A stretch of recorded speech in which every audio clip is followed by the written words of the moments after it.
కొడుక్కి పెళ్లి చేసేటప్పుడు తల్లి చెప్పాల్సిన కనీసం 3 విషయాలు చెప్తానండి నేను మీకు.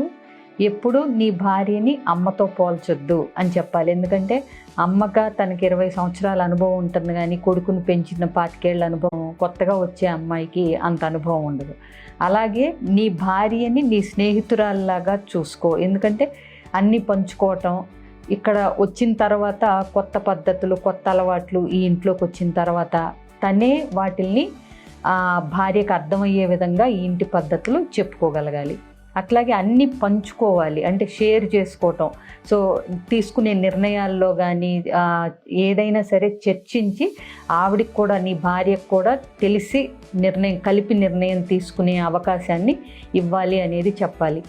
భార్యని అమ్మని బ్యాలెన్స్ చేయటం అనేది కొడుకు చేయాల్సిన పని కాబట్టి ఆ పని సమర్థవంతంగా అతనే భార్య సహకారంతో చేసేలా